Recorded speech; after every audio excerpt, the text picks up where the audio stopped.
आज का आजाद सिपाही अखबार आपने पढ़ा क्या? पढ़ते रहिए अपना लोकप्रिय दैनिक अखबार आजाद सिपाही।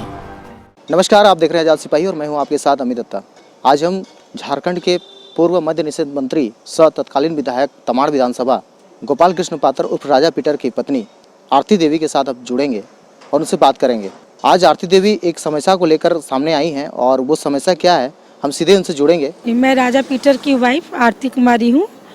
कल बुंडू में कैनरा बैंक में मेरा एक पति का एक अकाउंट खुला हुआ थी, गोपाल कृष्ण पात्र और विशाल कुमार के जॉइंट अकाउंट में। तो कल एक फ़ोन में थी, विशाल मुझे फ़ोन किया 4 बजे के आसपास और वो बतलाया कि उनके अकाउंट में किसी ने 2 लाख रुपया और 1.5 लाख रुपया 2 व्यक्ति भेजे हैं। सो और एक थर्ड पर्सन थी साई इंटरप्राइजेस का, वो बोल रहे कि ये पैसा उनके अकाउंट में आना था लेकिन गलती से मेरे अकाउंट में आ गया। सो हम पैसा मैंने एनएफटी द्वारा उनको ट्रांसफ़र करवा दे रहे। तो हम बोले कि पैसा से हमको मतलब नहीं, पैसा जिसका उसको तो वापस हमको कर देना, लेकिन एक प्रोसेस होता है।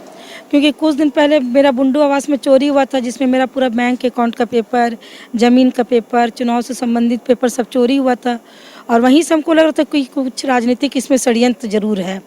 और इस तरह से फिर बैंक अकाउंट में पैसा आना, ये भी एक षड्यंत्र का ही हमको बू आ रहा है। इसीलिए हम मैंने कि आप लोगों को मैंने तुरंत रातों रात ही हमने स्पीड पोस्ट द्वारा थी manager bank Bundu bank manager जो हैं और थाना प्रभारी, ग्रामीण एसपी सबको स्पीड पोस्ट द्वारा इसका खबर कर दी कि इस तरह का इलीगल या जो भी गलती से जिस तरह से भी पैसा आया है उसकी निकासी एक प्रॉपर तरीक़ा से हो। किसने भेजा, क्यों भेजा, किस मकसद से भेजा है, बैंक मैनेजर इसके लिए अपना प्रॉपर जो बैंक का एक रूल्स होता है उसको फॉलो करते हुए जिसका पैसा उसको वापस कर दे। लेकिन हर चीज़ में एक नियम होता है, उस नियम को फॉलो करते हैं। क्योंकि इस पैसा के बारे ना मुझे जानकारी है, ना मेरे पति देव को जानकारी है, ना विशाल को जानकारी है।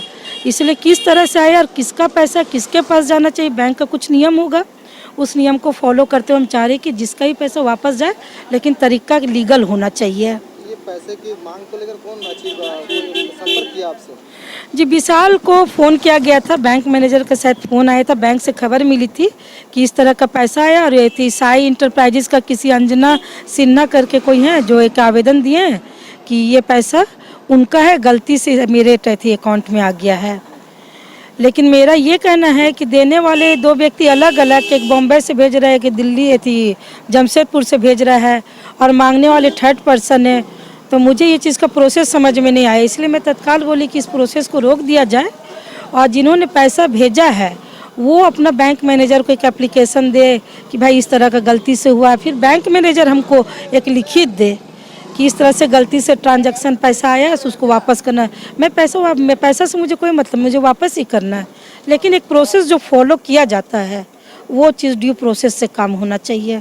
क्या लग रहा है किसी का हाथ हो सकता है इसमें? देखिए, हम लोग राजनीति में हैं, 3.25 साल से राजनीतिक षड्यंत्र का मैं शिकार हूँ। 6 महीना पहले मेरा आवास में चोरी हुआ, मैं बुंडू थाना में भी खबर की जिसमें मेरा बैंक अकाउंट वगैरह सारा पेपर चोरी हुआ, चुनाव से रिलेटेड पेपर चोरी हुआ।